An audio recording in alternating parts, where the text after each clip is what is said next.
우리는 오늘 설교를 위한 성경 본문으로 에베소서의 한 대목을 정했습니다.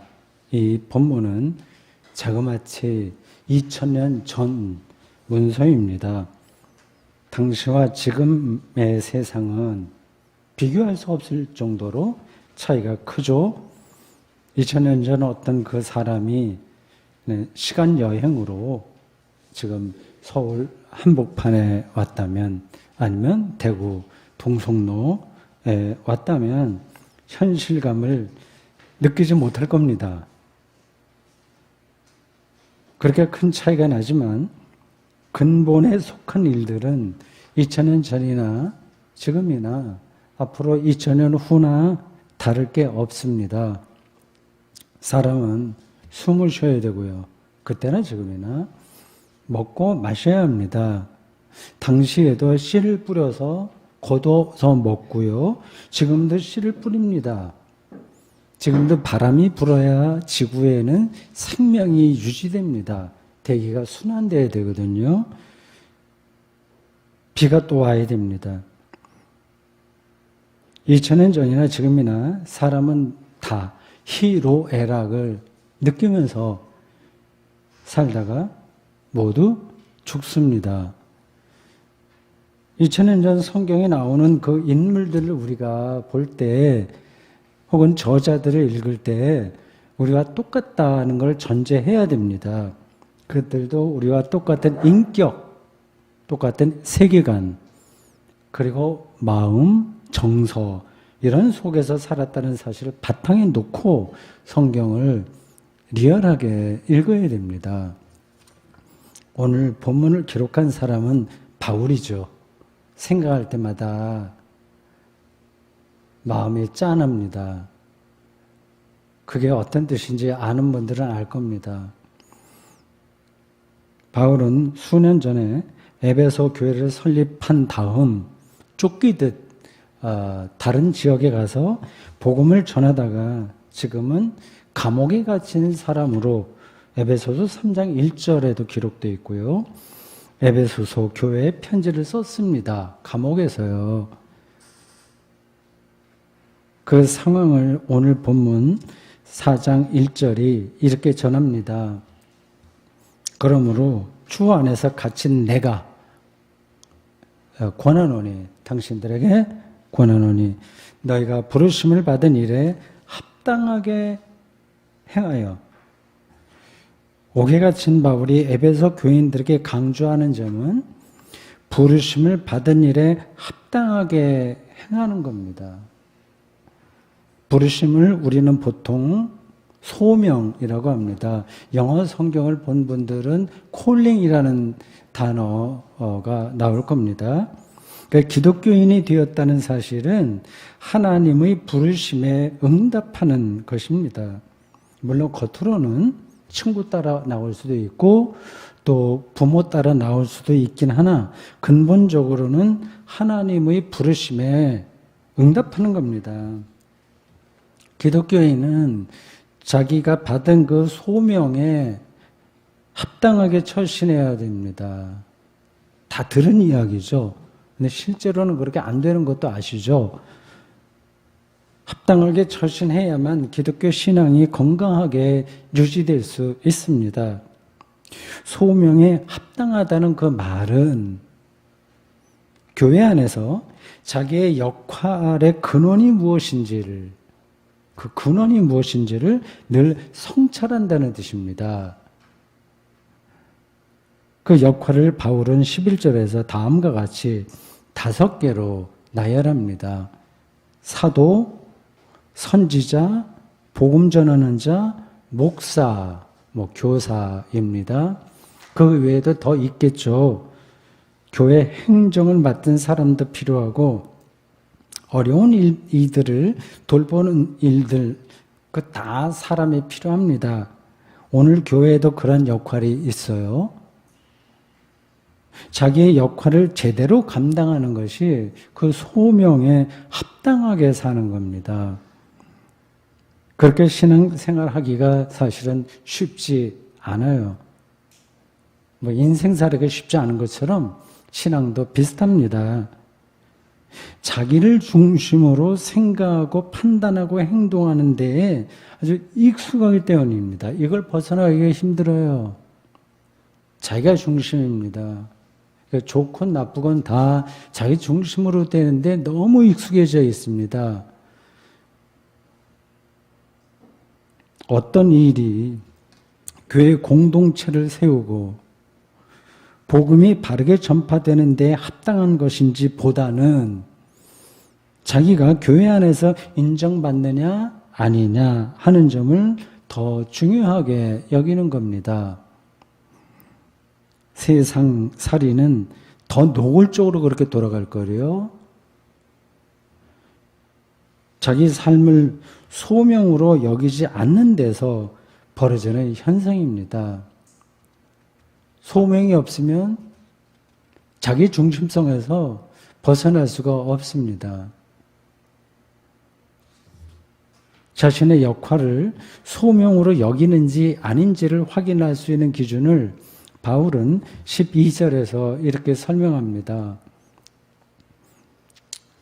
이는 성도를 온전하게 하여 기독교인들을 바르게 세운다는 겁니다. 그래서 봉사의 일을 하게 하며 그리스도의 몸을 세우려 하십니다. 이 12절에 따르면 각각의 역할이 다 소명인데 사도, 선지자, 목사, 교사 이런 소명에는 두 가지 근원 혹은 본질이 있습니다. 하나는 봉사이고 섬기는 것이고 다른 하나는 그리스도의 몸을 세우는 일입니다. 이걸 하나로 묶으면 봉사함으로써 그리스도의 몸, 즉 교회를 세우는 것입니다. 자기 역할이 거기에 있다는 겁니다. 교회 안에서 자신이 이런 역할을 하는지 아닌지를 부단하게 성찰해야만 우리는 부르심을 받은 일에 합당하게 행할 수 있습니다. 목사도 마찬가지입니다. 그런데 서로를 위해서 봉사하고 교회의 덕을 세워나가기 위해서 사심없이 우리가 일하기에는 우리의 인격과 품성이 크게 부족합니다. 저를 포함해서 그렇습니다. 인격이나 품성을 그런데 잘 갖추었다고 해서 이 문제가 해결되는 것도 아닙니다. 이 소명 문제는 교양의 차원이 아니라는 뜻입니다. 조금 제 설명이 복잡해지죠? 4장 2절에서 바울은 모든 겸손과 온유로 하고 오래 참음으로 사랑 가운데로 내서 서로 용납하라 이렇게 썼어요. 여러분의 직장 생활도 이런 태도를 할 수 있는지 없는지 한번 살펴보십시오. 서로 용납하는 일이 쉽지 않다는 뜻입니다. 이렇게 잘 안 돼요. 이 문제는 결국 신앙의 본질을 혹은 삶의 본질을 얼마나 이해하고 믿느냐에 달려 있습니다. 그래서 바울은 3절에서 평안에 매는 줄로 성령이 하나 되게 하신 것을 힘써 지키라 이렇게 기술합니다. 성령을 통해서 하나 되는 게 중요하다는 겁니다. 하나. 교회의 단일성을 가리킵니다. 교회의 본질에 속하는 단일성이에요. 4절에서 6절 전반절에는 그 단일성을 5개의 항목으로 설명합니다. 4장 4절에서 그 뒤로 쭉 나오는 구절이 그렇습니다. 몸이 하나고 성령이 하나고 소망이 하나고 주 믿음 세례 하나님이 다 하나라고 했습니다. 좀 관념적으로 들리실 거예요. 기독교 신앙의 본질 자체가 하나를 이루어간다는 뜻입니다. 우리가 살면서 그 하나라는 사실 속으로 들어가는 것 같아요? 분열되는 것 같아요? 각자가 맡은 일은 달라요. 다양해요. 그러나 본질은 같기 때문입니다. 그래서 바울은 하나님을 만물의 아버지라고 헬라 철학이 말할 만한 용어로 이야기합니다. 이 성경이 기록될 때가 그리스 철학이 한창일 때거든요. 만물의 아버지, 파테르, 판톤, 헬라어 원어 성경에 그렇게 표시되어 있습니다. 6절을 읽어보겠습니다. 하나님도 한 분이시니 곧 만유의 아버지시라. 만유 위에 계시고 만유를 통일하시고 만유 가운데 계시도다. 그런 분이 어떤 분인지 이렇게 그려지십니까? 한 분 하나님은 만유의 아버지, 파테르 판톤입니다. 만유, 이건 만물이라는 뜻이에요. 네, 헬라어로는 똑같은데 우리말 성경으로는 만물, 만유 이렇게 다르게 번역을 했어요. 이 번역의 어떤 그 일관성이 좀 떨어지게 됐습니다. 만물의 아버지인 하나님을 바울은 여기서 세 가지 전치사를 사용해서 더 풍부하게 설명했습니다. 세 가지 전치사, 하나는 에피, 이건 위에라는 뜻이에요. 오버. 그리고 디아, 이건 통하여라는, 수루 이렇게 볼 수 있겠죠. 세 번째 엔, 이건 영어로 in입니다. 여기에 해당하는 헬라어 문장을 그대로 따오면 다음과 같습니다.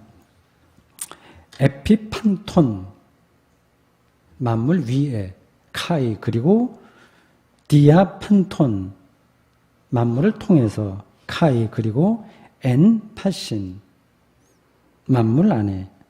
이 바울이 증언하는 한 분 하나님은 만물의 아버지로서 만물 위에 계시고, 만물이요, 영어 성경에는 all things 이렇게 되어 있어요.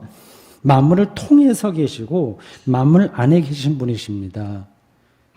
이런 표현이 확 와닿지 않을 수도 있습니다. 좀 끊어서 간단하게 말하면 하나님은 기독교만의 하나님이 아니고 어떤 특별한 사람만의 하나님이 아니라 모든 사람과 모든 것의 하나님이라는 뜻입니다.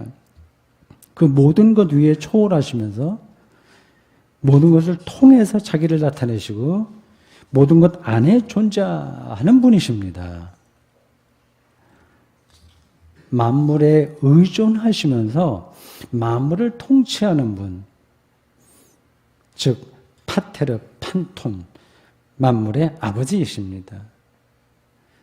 우리가 그 만물의 아버지를 믿는 사람들이라면 우리도 다 그 안에 들어가 있는데 당연히 모두 하나로 연결되어 있다는 사실을 인정하고 믿으며 살지 않겠습니까?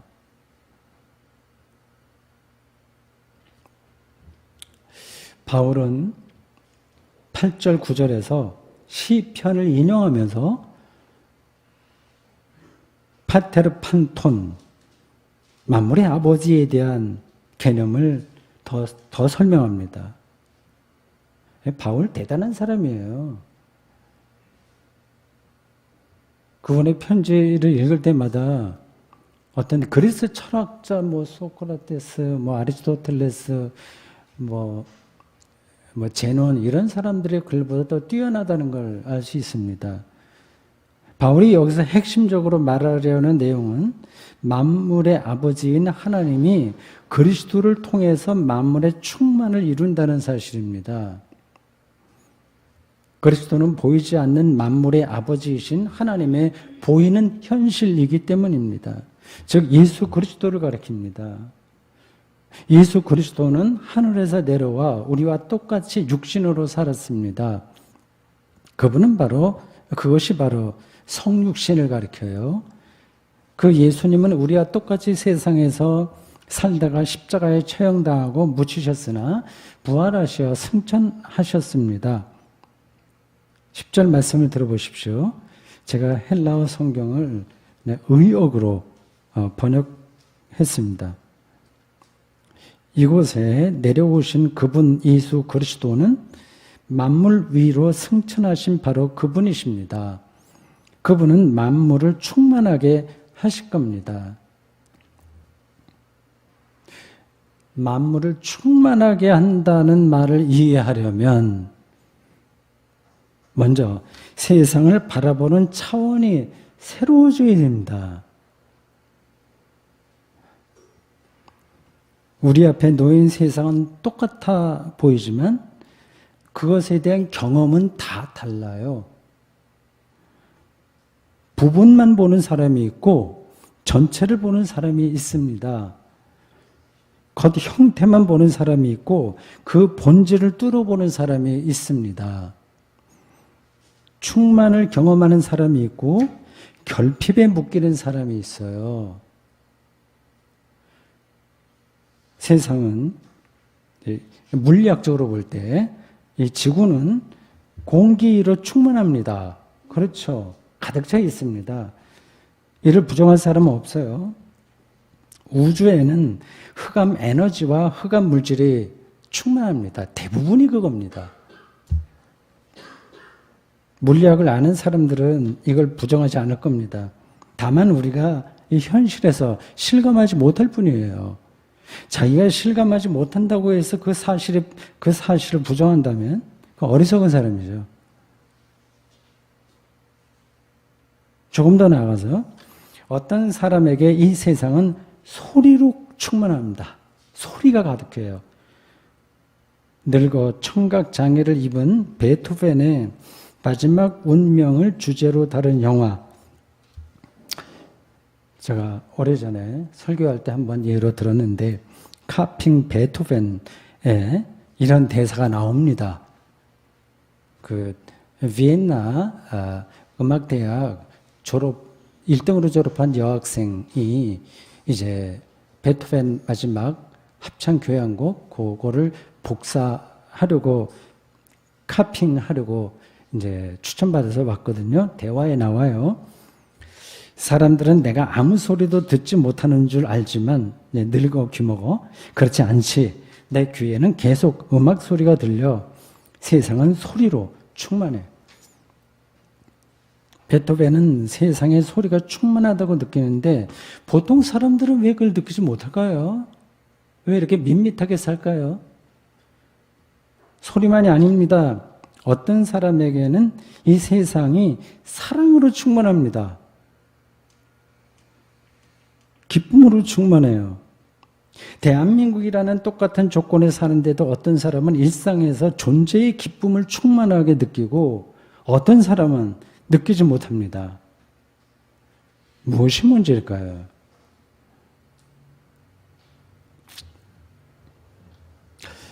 요즘 저는 월간 어느 기독교 잡지에 보낼 원고를 작성하는 중입니다. 짧은 글이에요. 그 목사님이 좀 일반 목사나 아니면 다른 분들에게 소개하고 싶은 뭐 미술 작품이나 음악, 명곡, 뭐 CCM 그런 거 있으면 소개하라는 청탁이었습니다. 저는 베르디가 작곡한 레퀴엠의 마지막 곡 리베라 메를 소개하려고 합니다. 아주 오래전 2001년 지휘자 클라우디오 아바도가 베를린 필하모니와 스웨덴 라디오 합창단과 연주한 음반인 레퀴엠 전곡을 DVD로 봤습니다. 제가 소장하고 있는 CD에 달려있는 건데 아주 감동적으로 들었습니다. 4명의 독창자도 나옵니다. 이 마지막 곡이 하이라이트라고 할 거예요. 데미인데 뭐 전체가 더 좋긴 합니다만은 소프라노가 노래합니다.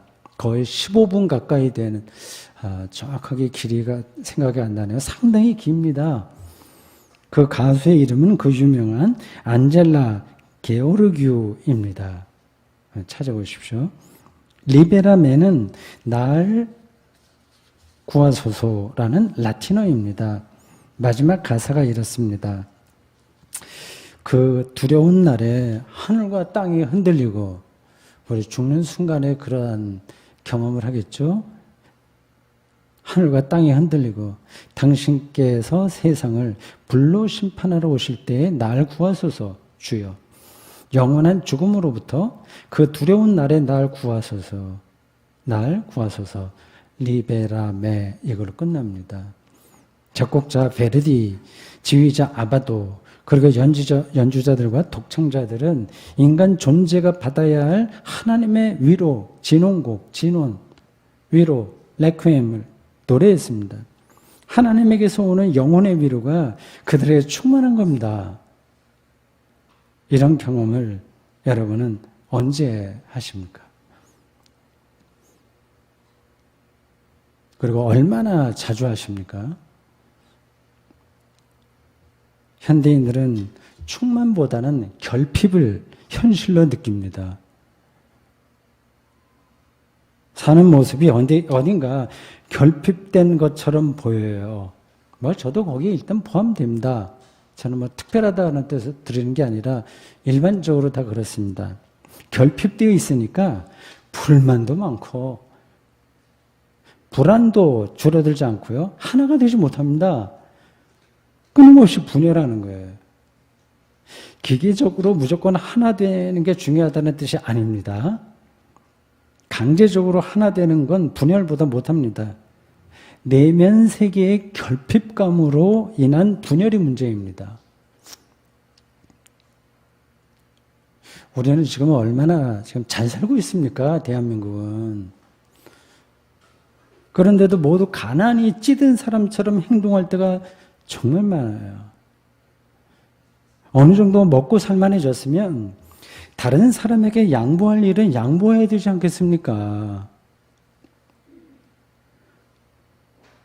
쿨하게 세련된 감각으로 산다고 자처하는 젊은이들에게도 이런 결핍 현상은 종종 나타납니다.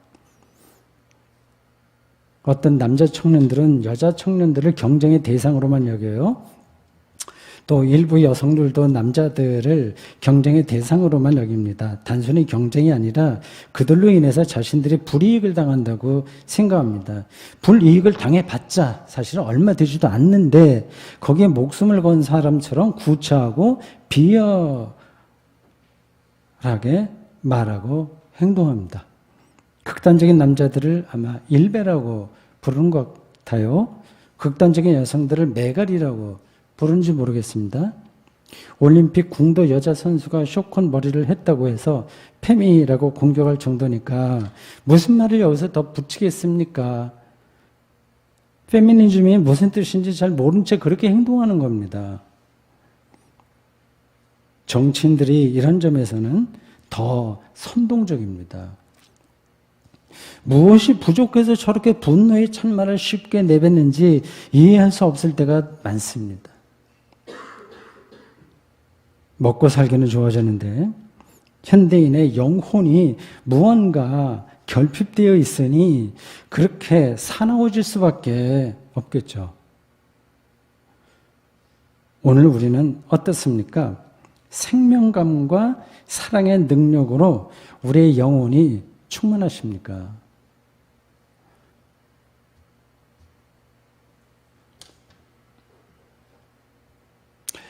바울은 10절에서 땅에 내려와 사셨고 후에 다시 승천하신 예수 그리스도를 만물의 충만이라고 말했습니다. 충만, 이거 라틴어로도 헬라어로도 아주 유명한 단어입니다. 플레로마. 13절에서는 에베소 교인들이 그리스도의 충만까지 같은 뜻이에요. 충만까지 이르러야 한다고 말합니다. 13절을 세번역 성경으로 읽어보겠습니다. 그리하여 우리 모두가 하나님의 아들을 믿는 일과 아는 일에 하나가 되고 온전한 사람이 되어서 그리스도의 충만하심의 경지에까지 다다르게 됩니다. 바울에게는 그리스도가 만물의 충만이기에, 즉 구원이기에 에베소 교인들은 우선 그리스도의 충만이라는 경지까지 나아가야 된다고 말하는 겁니다. 그리스도의 충만은 플레로마 투, 크리스투의 번역이에요.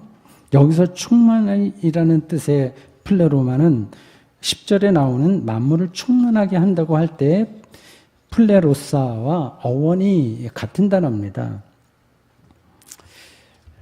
이 충만을 양적으로 보지 말고 질적으로 봐야 됩니다. 저는 앞에서 음악 소리를 충만하게 경험하는 작곡가가 있다고 말씀드렸어요.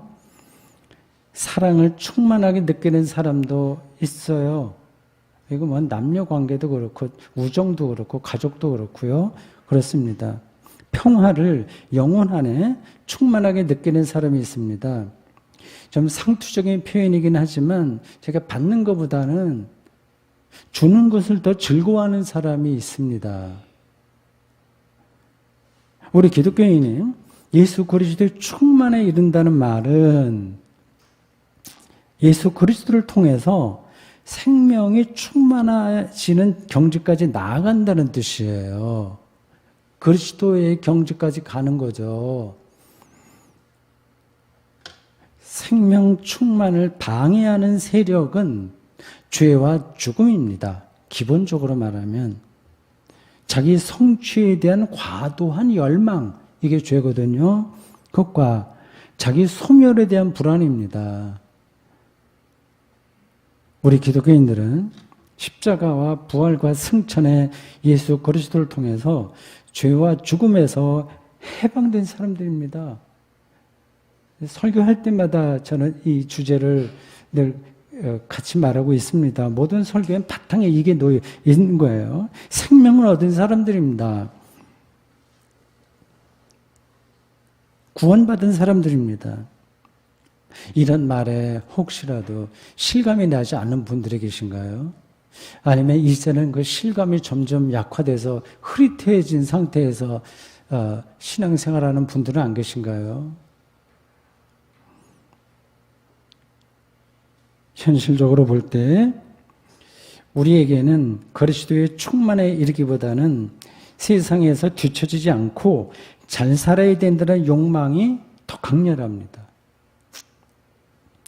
남에게 인정받으려는 욕구 역시 장난이 아닐 정도로 큽니다. 더구나 교회 공동체 안에서도 우리는 여전히 사실은 분열되어 있습니다. 충만하지 못하기 때문에 벌어지는 현상들입니다. 우리 대구센터교회는 그런 분열이 크게 눈에 들어오지 않지만 개인적으로는 좀 느낄 겁니다. 그래서 속상할 때도 없지 않을 겁니다. 마음에 들지 않는 교우도 눈에 들어오겠죠. 우리는 교회 현실에서 그리스도의 충만을 누리지 못하고 있다는 사실을 부정할 수 없습니다. 우리 인생살이에서도 그런 것처럼 마찬가지입니다. 이를 어떻게 해결할 수 있을까요?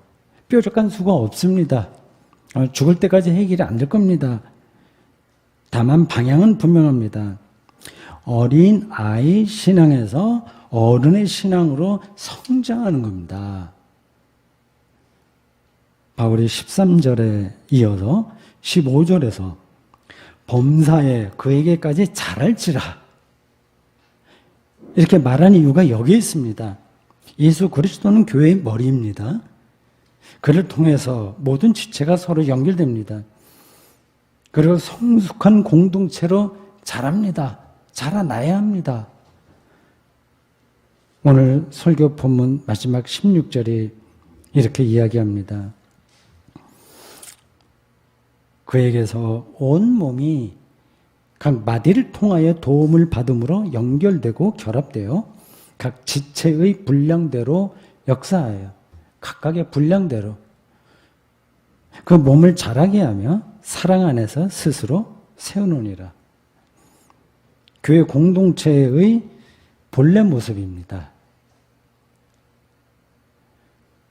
서로 다른 사람들이 모여서 성격도 다르고 뭐 사는 것도 다 다른데 그들이 모여서 서로 다른 역할을 감당하고 있으나 예수 그리스도 안에서 서로 긴밀히 연결되어 있어서 느끼는 분들은 느낄 거예요. 영적으로 성숙한 공동체로 자랍니다. 모든 교우의 영혼이 점점 가득 충만해져서 서로에게 잘난 사람이나 못난 사람이나 서로에게 공감하고 연민을 느낍니다. 공감 능력과 연민에 대한 마음이 자랍니다. 거룩한 연대감으로 하나가 됩니다. 교회가 이런 공동체로 자리를 잡는다면 만물의 충만, 즉 플레로마 판톤을 상징적으로 보여줄 겁니다. 교회가 바로 그런 공동체로 말입니다. 세상은 그런 교회를 새롭게 바라볼 거며 교회를 삶의 본보기로 삼게 될 겁니다. 오늘날 대한민국 교회는 그리고 우리 교회는 오늘 현장에 오신 분들이나 온라인으로 여기에 접속해 있는 모든 각자는 그리스도의 충만, 플레로마 투 크리스투를 향해서 실제로 성숙해지고 있나요? 이전보다 조금이라도 더 충만해지고 있습니까?